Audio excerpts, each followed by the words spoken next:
experience tranquility. First of all, I would like to request every one of us here, let's put down all your expectations. I hope that we have been waiting for this moment from 11, 12.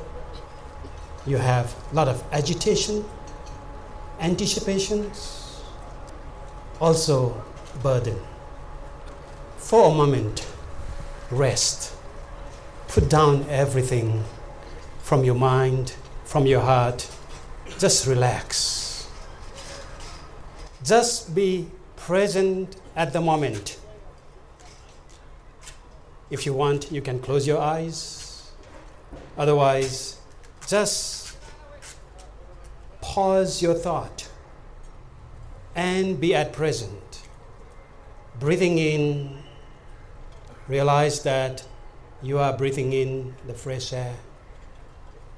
Breathing out, realize that you are taking out all the anxiety, burden, and dis-ease from your heart. Breathing in, breathing out.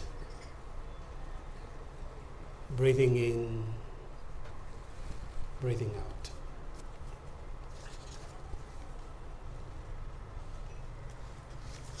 Well, Honorable Chief Guest, District Governor, all past District Governors, Rotarians, and ladies and gentlemen. Last 2 years, I was in Lumbini with your Conference on Peace. This is the second time you are kind enough to invite me all the way from Bangkok. From the email correspondence, I understood that my job here is to talk about tranquility. Well, when we think about tranquility, what does it really mean?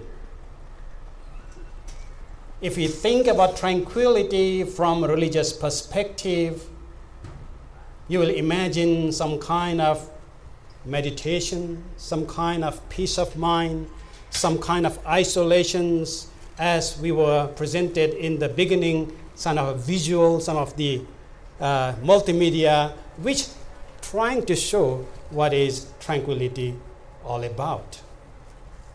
But when we say that tranquility in this gathering, which I understand that most of the Rotarians are the successful in your life, you have achieved in a way some kind of a business, some kind of a life achievement one way or another.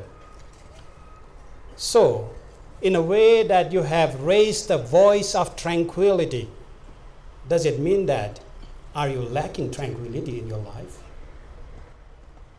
Does it mean that do we have to search for your another entry of your life that is the door of tranquility in your life?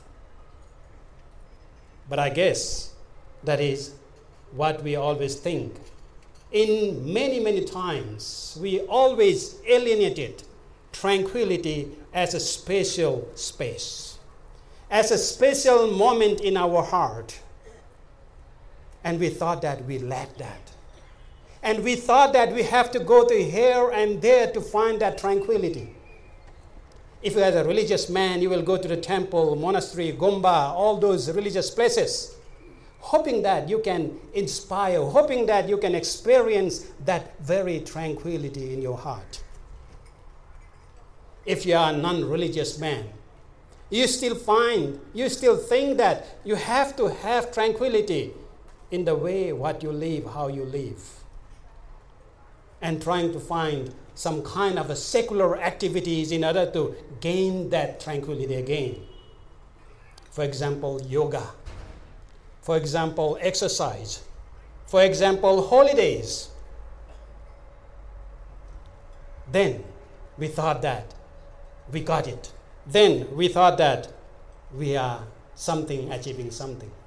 So, what is all tranquility all about? After going through here and there, after achieving this and that,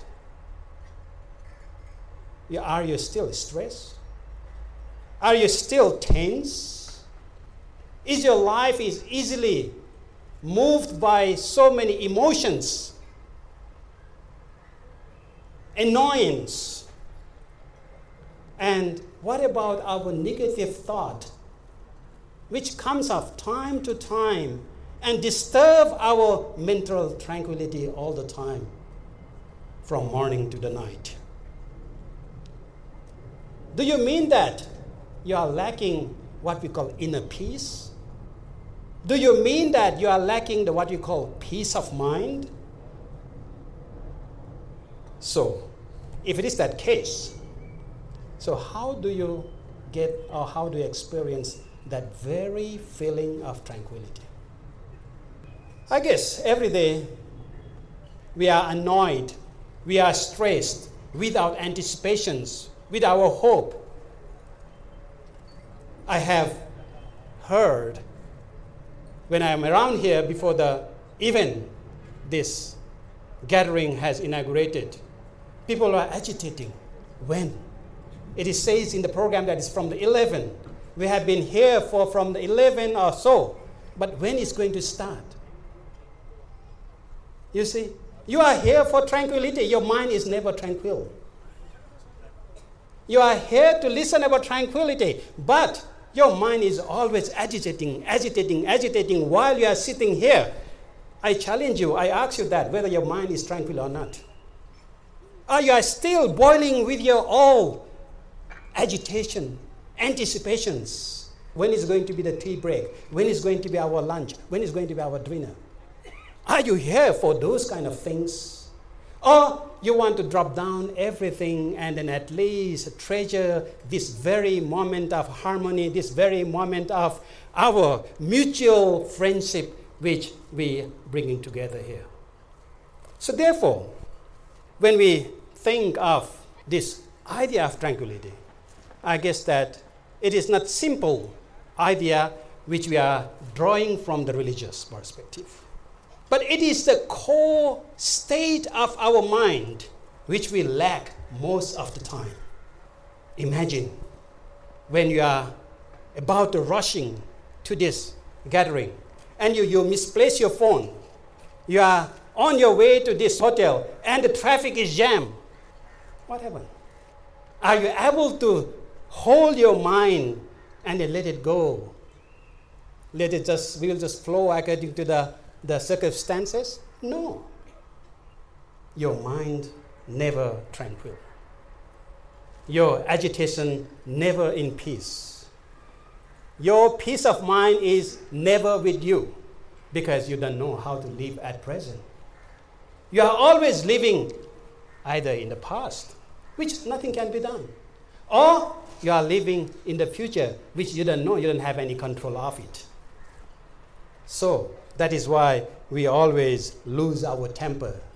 That is why we always lose our tranquility, although it is so easy to get it, although it is so close to us, but we are always pursuing, is always searching for it, from here to there, from religious to secular, from different sciences, from different practices, from different activities.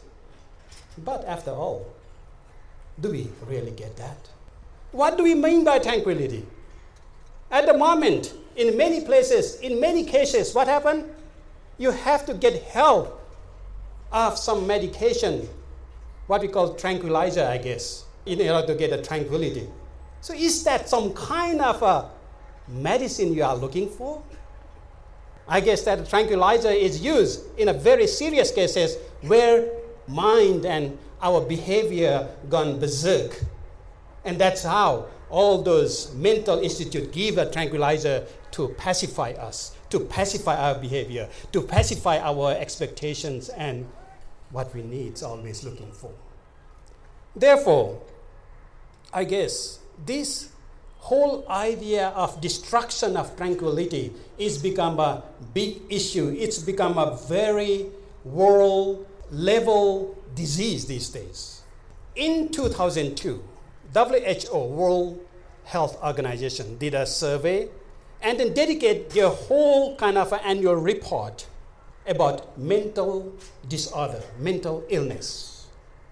And then so surprising that based on their research, what they found is that by 2020, which is another 3 years, their target, the most second dangerous disease in this world is mental illness, is loss of tranquility in our mind. I guess that some of here may be those patients here.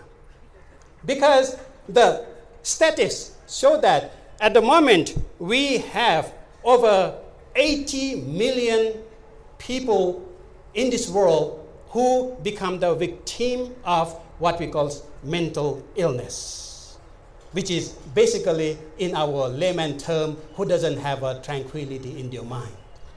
They are always searching for, they are always berserk their status of what they are living, what they are doing.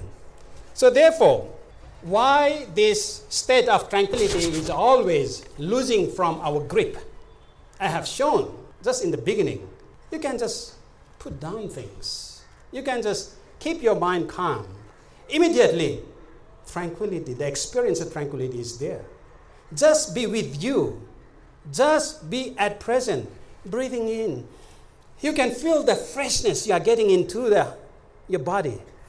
Breathing out, the warm air which is come out. Take that, all the anxiety, all the dissatisfaction, uneasiness out of that breath and throw it away. That is all about tranquility.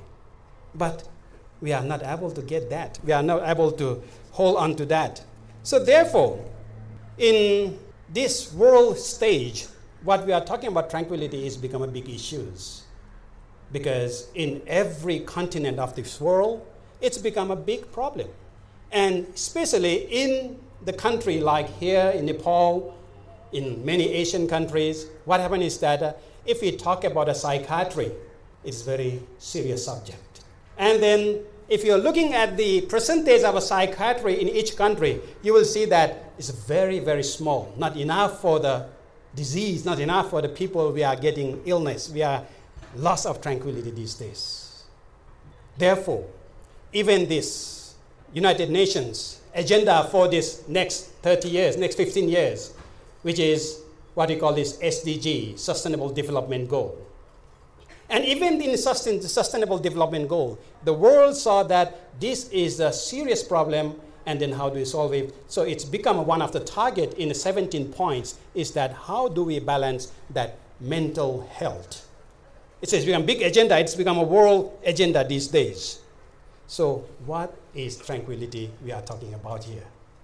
Is that a simple tranquility which means as meditations? Or is that a tranquility which can surpass our way of thinking, our way of living, our way of doing things, even way of doing our businesses? So you have to think hard on tranquility. Tranquility is not simple, just means peace of mind. Tranquility doesn't mean that you just calm down from your agitation, your anger, and your temper. Etymologically, actually, tranquility has a simple meaning. Trank, it says that it's from the trance. It means that over, excessively. And quality is a quis in Latin, which basically means that the rest or quiet. So basically what it says that the tranquility from etymological point of view, it simply says that you are exceedingly quiet, you are exceedingly calm, you are exceedingly restful. Looking at the face from every Rotarian here, looks like you are restful at the moment, even for a short period. I think I'm able to put you in the rest, which is sometimes a bad word to use it, rest in peace. But in a Western approach, the word rest in peace is too late. Because when we find this rest in peace, we always find in a cemetery. But the very phrase rest in peace, we need it here and now. If your mind is not quietened, if your mind is thinking of so many other things, what I'm going to do, what I'm going to say, what I'm going to eat, what I'm going to go, of course, although my voice, although my message, it can go far as only to your ear. not to your heart. Your mind is always agitating. Your mind is always alert, and you never rest in peace. So my first message is that learn to be rest in peace here and now. Don't wait until last breath of your life, which is too late. At the time, whether you rest or unrest, nobody cares. What we need is that here and now. So when we talk about the tranquility in that sense, we might even widen up our ideas of tranquility. Let's say it's about what can it mean to our daily life in our daily practices. Of course, there is one word, I think once His Holiness Dalai Lama used it. He says that only the development of compassion and understanding for others can bring us tranquility and happiness we all seek. So from His Holiness' point of view, I guess it is something that as the Rotarian, the aim of Rotarian, to service for the fellowship and to compassion, basically is the idea of compassion. What does it really mean? Passions, everyone has it. As a Rotarian, you have your own passions. But if your passion is very selfish, if your passion is only for you, that is a bad passion, we call it. But if we can open our heart and make it common passion, make it for the majority, making for all the society we are living in, that's why I call compassion. Very simple way of thinking. You need to have a passion in order to have a meaning in your life, but at the same time, make it not for yourself, make it for common. And that is where you can, tranquility you will find. Sometimes tranquility is associated with the happiness. And they say that if you are tranquil, you get happiness. Or if you are happy, you'll be in tranquility. So there's a different way of looking at it. But again, I think it was in 2012 when I was speaking as a panelist for the world leaders in the United Nations, in the United Nations headquarters in New York, speaking for all the world leaders and scholars, about 600 people from all over the world. And they are talking about the new economic paradigm, the main issue, the well-being and happiness. What happened on that conference is that I happened to be the last speaker of the day. So what happened is that everyone, when we came just like today, everyone is happy, greeting each other, and then happily, once the session started, we see the message of happiness from one country to another, one leader to another. There's a lot of workshop on happiness going on. And I was just waiting. It was about nearly 5 in the evening. And then they called me on the stage. So I said that, sorry, we are talking about happiness here, but I can see that in the morning we are all happy. But at the moment, 5 o'clock, I see that we are agitated with happy. We get enough of happy because we don't want to talk about happy. We are talking about happy with a lot of stress, a lot of emotions. And where is that happiness all about? I challenge at the stage that, sorry to say that, from the Western point of view, you will never experience a happiness. Why? Etymologically, happiness in English come from the word hap. Hap happen to be means luck and fortune, which is not easily we get that sort of thing. So that's why we always say that pursue for happiness. So you need to pursue for happiness all the time. And when you get it, after this event and that event, you are always pursuing. When do you feel happiness? There's no such thing as happiness from the Western point of view. So I suggested that there's a very way to get around of that. Use the Oriental point of view. Sukha, isn't it? Which is opposite of the dukkha. What is sukha basically means? If you understand the language, sukha and dukkha is the same word. Su is a prefix, du is a prefix. The root of that word is kha. Su means that easy, su means that good, du means that it is a bad or difficult. My name is Sugandha. So if somebody getting enough of me, I become Durgandha. So basically it is a su and du. What does it mean? Take it easy, that is a sukha. I can stand, that is a dukkha. So the word kha means that a tolerance, endurance, patience. So if it is easy to adjust your surroundings, then you will feel the happiness. So if you are enjoying my speech here, you are in the heaven now. But if you are thinking when he's going to stop and when he's going to get off the stage, then I consider you as you are in the hell now, because you are agitating when he's going up, when he's there. So this is simple idea of how you change your perspective of your life. The happiness and unhappiness is nothing something you have to pursue. You just change way of looking at things. So that is basically what we call tranquility. I just want to give you a simple story here, which can reflect the whole idea of tranquility within these 5 minutes more. In the West, generally, they will have a garden back of their houses. So imagine if you have a garden. And then if you want to have that tranquility moment in your garden, what you do? You go at the back door, look at your garden, and then you thought that I have little time now, I will enjoy that tranquility from my garden. But in reality, what happened? Once you go there, you will see, the lawn need to be mowed. Oh, the flower has to be pruned. Oh, we have to water here. We have to, let me finish those first. Then I will take that tranquility. I will live in peace of mind. So what happened? You got a very limited time, and then you went out to enjoy the tranquility. What happened is that you are busy working and trying to decorate your garden to be a very perfect state. So is that the type of people we are? The second gardener, who will become wiser, thought that, okay, I'm not going to waste all those time in doing all those things. I will just go and enjoy. They go and they take a seat back of the garden on the chair. And what they do? They look at it, looking at the magazines of gardening. If I have that kind of garden in my back of my house, I'll be so happy. Is that what the tranquility basically means? Yeah, again, enjoying, entertaining your mind with this magazine. The third gardener, try again, went and sit there. And then, okay, I'm not going to listen to the radio. I'm not going to look at the magazine. I'm not going to do any racking and mowing and anything. So I will just enjoy my time, sit, relax, and looking here and there. Oh, if I would have a bird bath over this corner, that will be so great.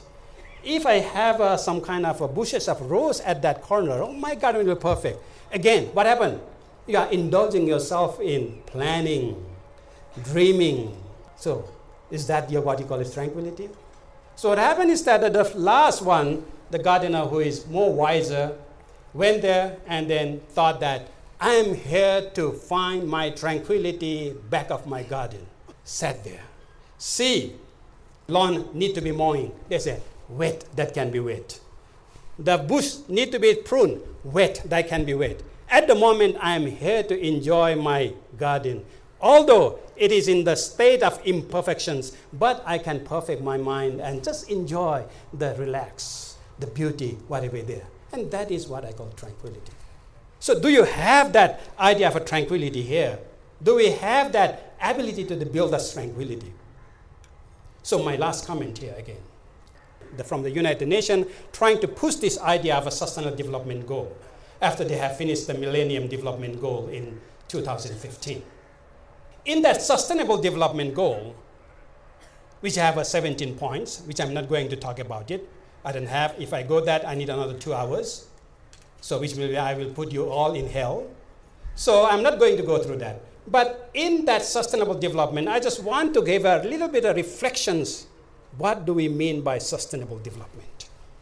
Which, even in the United Nations at the moment, they just take for granted. They just took this word for granted. And then I am there trying to give my input on that very idea. Sustainable development basically is actually tranquility you are talking about. Tranquility in a sense that how do we balance wealth and health? We are talking about the wealth as a GDP, don't we? And we are talking about the health in terms of a life expectancy, doesn't it? So that is a whole policy of every country in this world. So if you understand the word wealth and health, you will see that we are talking about the tranquility there. Of course, we all know about wealth, which means that we all want it. We want to be the owner of that wealth. At the same time, everyone needs that health. But do you know that how this word came about? Of course, there was a word called health before. Health in terms of balance or tranquility of our physical health is the health. But after just physical health doesn't reflect the reality of this tranquility. You can be a very healthy person, but your mind is very porous, diseased person. So that's why there's a new word coined to go with, to complete the word of the health, is that the wealth. In other way, health is an inner completions, and the wealth is outer completions. But later on, it's become a property, it's become a money, it's become all those kind of things. But how it origin was to complement each other about how we live as a human being with these surroundings. And that is basically the tranquility in both in and out. So therefore, when we think of this sustainable development or sustain, basically what it means is, if you look at the Latin word sustain, it happened to be derived from the word sus, which means that from below. And the word tenere in Latin, it happened to be means hold, uphold, which is upholding from below. And the development means that we have to progress, we have to change. Whatever change we make in this world, be our life, be our professions, be our development, be whatever, what we need is that it needs to be balanced, it needs to be upheld based on the foundation. It has very solid foundations. That is simply means, in a layman term, means a sustainable development. To make it more closer, what does it mean actually in our layman term? Throw the Western idea of etymology here. If we look at the word, which I'm sure that everyone of you knows, the sustainable development word basically means that the dharma. The dharma is from the etymology of dhara, which is happen to be the same word as a tenere in Latin. It means that upholding. When you talk about dharma, it's not that religion, it's meant that the naturality. It is something which we balance from the ground. So if you can balance that, if you can balance your desire with what we can get, if you can balance your expectations with the reality, if you can balance your development with your resource, if you can balance your whatever you are wishing with the reality of your life, there you will find the state of tranquility. So, my last mantra for this Rotary 2017 is that if you want to achieve tranquility, develop 3 T's. The first is avoid tantrum in your life. Throw away the tantrum. You always suffer because we have that tantrum. It is not a childish tantrum, it is an adult tantrum, like every one of us, never satisfied, never content with what we got, and always grabbing, always this, always that. Stop throwing that tantrum. The second, transform your ideas, transform your actions, transform your behavior. We can do that. We don't even need to have religion on that. Transform the way you are living in this everyday world. So if you can transform your behavior to the better place, that is what you call a transcendence. That is called you go over surpass every burden. That's how you over surpass every success and failure. That's how you can go over all the sorrow, agitation, expectations, turmoil, political expectation, and so on, all those things. And you'll be above that. You'll be transcendent. And once you are there, your life is live in tranquility. And you can feel that tranquility even here and now without looking further anywhere. Thank you.